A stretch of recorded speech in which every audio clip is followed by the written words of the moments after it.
Hello बच्चों, आज मैं सेम 4 का AEC पेपर जो है आप लोगों का है उस पर मैं क्वेश्चन आंसर बना रही हूँ MCQ टाइप का। और उसका जो निबंध है पर्यावरण संरक्षण जो कि सुखदेव प्रसाद का है वो मैं कॉलेज में पढ़ाऊँगी भी, और उससे संबंधित मैं कम से कम 50 क्वेश्चन आप लोगों को दूँगी। इसको आप लोग पढ़िएगा तो ज़रूर आप लोग का ये एग्ज़ाम में फंसेगा क्वेश्चन।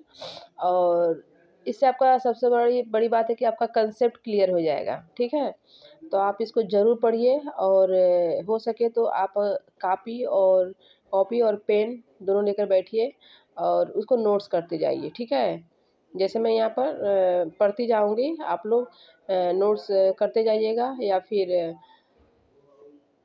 उसको अपने हिसाब से आप बंद कर सकते हैं, कर सकते हैं और लिख सकते हैं। तो मैं यहाँ पर आप लोगों को एक-एक करके सभी ऑप्शन नहीं बताऊँगी, जो मेन है उसको मैं यहाँ पर बोलूँगी।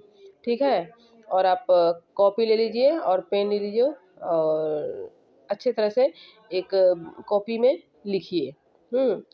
उससे आप लोग को याद भी हो जाएगा, याद करना नहीं पड़ेगा। मेरे साथ-साथ आप लोग कॉपी ले लीजिए, पेन लीजिए और बैठ के लिखिए। तो पहला क्वेश्चन जो बन रहा है, पर्यावरण संरक्षण अधिनियम भारत में कब लागू हुआ था? ये हुआ था आपका 1986 में लागू हुआ था। निम्नलिखित में से कौन सा एक ग्रीन हाउस गैस नहीं है? नाइट्रोजन। चिपको आंदोलन किससे संबंधित था? चिपको आंदोलन आपका वन संरक्षण से संबंधित था। सुखदेव प्रसाद किस क्षेत्र में प्रसिद्ध हैं? पर्यावरण विज्ञान। ओजोन परत का क्षरण मुख्यतः किस गैस के कारण होता है? CFCs। पर्यावरणीय प्रभाव आकलन का उद्देश्य क्या है? बी नंबर, विकास परियोजनाओं का मूल्यांकन करना। आइए हम लोग कुछ सुखदेव प्रसाद मिश्र के बारे में भी जानकारी लेते हैं, उसके बाद और आगे बढ़ते हैं। तो सुखदेव प्रसाद द्वारा रचित पर्यावरण संरक्षण निबंध एक महत्वपूर्ण रचना है जो मानव और प्रकृति के गहरे संबंधों को उजागर करती है। इस निबंध में लेखक ने पर्यावरणीय असंतुलन, प्रदूषण और आधुनिकता के प्रभाव पर चिंतन करते हुए वैदिक काल से लेकर वर्तमान तक के पर्यावरण संरक्षण के प्रयासों का वर्णन किया है। लेखक का मानना है कि प्रकृति के साथ भावनात्मक संबंध स्थापित करना और सामूहिक भागीदारी से ही पर्यावरण संरक्षण संभव है। तो ये रहा, हम लोग सुखदेव प्रसाद के बारे में थोड़ा बहुत जाने और उनसे संबंधित जो है पर्यावरण संरक्षण के बारे में भी जाने। तो अगर इसको हम विस्तृत रूप में जानना चाहेंगे पर्यावरण संरक्षण के बारे में, तो हम बुक को फॉलो करेंगे, कॉलेज में हम उसको पढ़ाएंगे। तब तक के लिए हम लोग MCQ टाइप का क्वेश्चन अच्छी तरह से अध्ययन करेंगे। ओके, तो इसके बाद देखिए 6 क्वेश्चन जो था एक्स्ट्रा एक क्वेश्चन था आप लोगों का। अब यहाँ से 50 मार्क्स का आपका क्वेश्चन आंसर शुरू हो रहा है। पहला क्वेश्चन क्या बन रहा है? सुखदेव प्रसाद के अनुसार पर्यावरण संरक्षण के लिए मुख्य आवश्यकता क्या है? तो प्रकृति, सी नंबर है आंसर, प्रकृति के साथ भावनात्मक संबंध स्थापित करना। दूसरा क्वेश्चन क्या है? निबंध में किस वेद का उल्लेख पर्यावरण संतुलन के संदर्भ में किया गया है? D number, Yajurveda. लेखक के अनुसार पर्यावरणीय असंतुलन का मुख्य कारण क्या है? तो आंसर होगा बी, मानव का लोभ और प्रकृति पर आधिपत्य की भावना।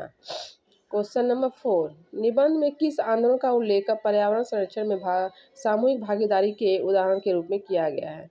तो आंसर क्या होगा? बी, नर्मदा बचाओ आंदोलन। क्वेश्चन नंबर 5, लेखक के अनुसार पर्यावरण संरक्षण के लिए कौन सा प्रयास सबसे प्रभावी है?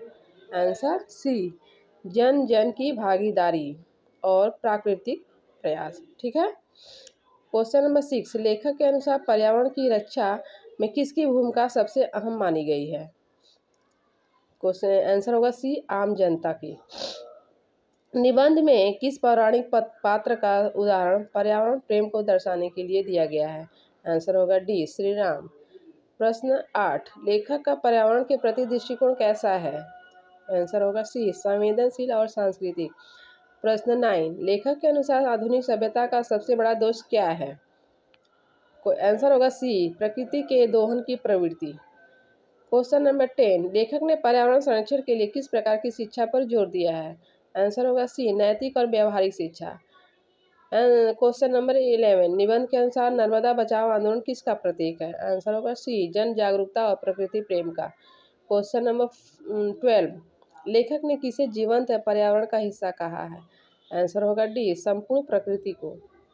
क्वेश्चन नंबर 13, लेखक के अनुसार प्रकृति का सबसे बड़ा गुण क्या है? आंसर होगा सी, उसका सहनशील स्वभाव। क्वेश्चन नंबर 14, लेखक ने किस आधुनिक प्रवृत्ति को पर्यावरण के लिए घातक बताया है? आंसर होगा सी, उपभोक्तावाद। क्वेश्चन नंबर 15, सुखदेव प्रसाद के अनुसार प्रकृति के साथ कैसा व्यवहार करना चाहिए? आंसर होगा सी, संवेदनशील और सहयोगी। प्रश्न 16, लेखक ने किस भारतीय परंपरा को पर्यावरण हितैषी बताया है? आंसर होगा बी, प्रकृति पूजा। प्रश्न 17, लेखक के अनुसार पर्यावरण संरक्षण का सबसे बड़ा माध्यम कौन सा है? आंसर होगा बी, जन आंदोलन। प्रश्न 18, लेखक ने किसे प्रकृति का रक्षक माना है? आंसर होगा डी, कवि। प्रश्न 19, लेखक के अनुसार किस काल में मानव प्रकृति के सबसे निकट था? आंसर होगा ए, वैदिक काल। प्रश्न 20, लेखक ने पर्यावरण को क्या माना है? आंसर होगा सी, जीवन का आधार। प्रश्न 21, लेखक के अनुसार मानव और प्रकृति का संबंध कैसा होना चाहिए? आंसर होगा सी, पारस्परिक सहयोग पर आधारित। लेखक ने किस धर्म ग्रंथ में पर्यावरण के महत्व का उल्लेख पाया है? आंसर होगा सी, वेद। लेखक के अनुसार पर्यावरण संकट का समाधान किससे संभव है? आंसर होगा सी, मानवीय सोच में बदलाव से। लेखक ने किसे प्रकृति का प्रत्यक्ष प्रतिनिधि माना है? आंसर बी, कवि और कलाकार। लेखक ने किस यंत्र को प्रकृति विनाश का उपकरण कहा है? आंसर होगा डी, बुलडोजर। लेखक किस प्रकार के विकास को अनुचित मानते हैं? आंसर होगा सी, विनाशकारी विकास। लेखक ने किस भारतीय त्यौहार को पर्यावरण हितैषी बताया है? आंसर होगा ए, होली। लेखक के अनुसार प्रकृति के साथ किस तरह की भाषा में बात करनी चाहिए? आंसर होगा बी, प्रेम और संवेदना की भाषा। लेखक का मुख्य उद्देश्य इस निबंध में क्या है? आंसर होगा सी, पर्यावरण के प्रति चेतना उत्पन्न करना। लेखक ने किसे मानव सभ्यता का सच्चा मार्गदर्शक बताया है? आंसर होगा सी, प्रकृति। लेखक के अनुसार प्रकृति की अवहेलना का परिणाम क्या होता है? आंसर होगा सी, विनाश और संकट।